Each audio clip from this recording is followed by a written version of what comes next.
CSCI 1100. We are getting started. Here's my joke of the day. Two chemists walk into a bar. The first one says to the bartender, I'll have H2O. And the second one says, I'll have H2O too.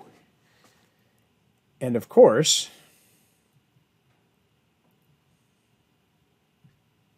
the second chemist died because H2O2 is hydrogen peroxide. And as a chemist, he should have known that. He must not have been an RPI-trained chemist.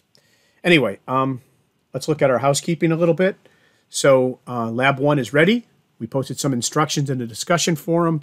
But the base thing you need to know, there's some clarifications there that should help you feel better going into Lab 1. But the base thing you need to know is plan to show up at your your TA's lab time and lab room. You can find those from here, right? Lab 1 is Julia Huang. There's her WebEx room.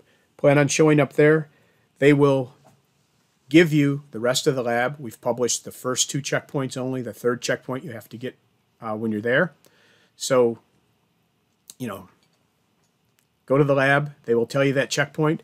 And once they've communicated with you anything they need to talk to you about, what they'll do is they'll break you up into small groups. Hopefully they've already reached out to you via email as to what your group is and what your meeting room will be. You'll be in a group of about 6 people. You're all required to do your own work, but you're welcome to talk about what you're doing. So that if you have any issues or you have any problems, you guys can help one another out. And make sure that you come up with make sure that you're doing a collaborative learning kind of thing. You're going to be required to spend at least an hour in the lab if you want credit for the lab. If you haven't finished your lab, keep working. You have at least 2 hours to finish the lab.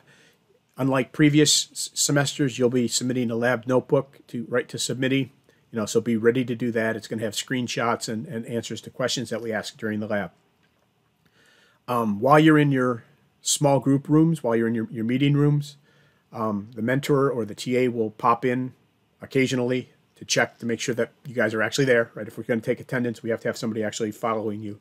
But they'll also be able to answer questions if you have them.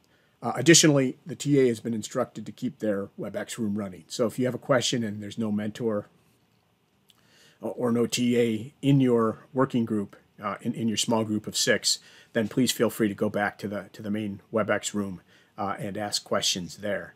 But again, please keep your WebEx room running for an hour, or at least for an hour, until an hour is passed in the lab, and make sure that you guys are actually attending. Let's see, what else do we have on this?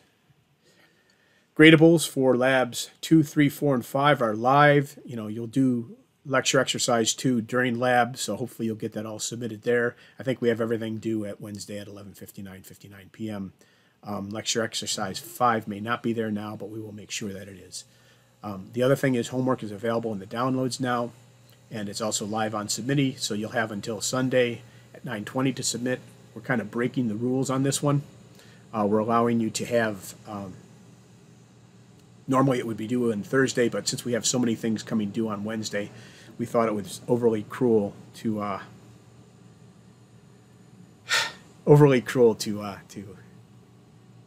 have you have your first homework due on that Thursday. So we're going to give you a little bit of extra time there.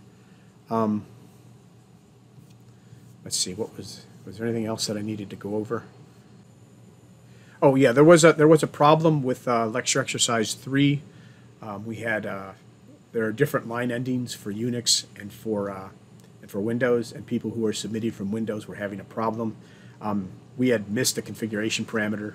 That should be fixed now if you submit your Lecture 3 exercises, particularly the first part of Lecture 3. If you were having problems with that, that should be all set now, and you should be good to go. All right, let's start actually presenting some stuff.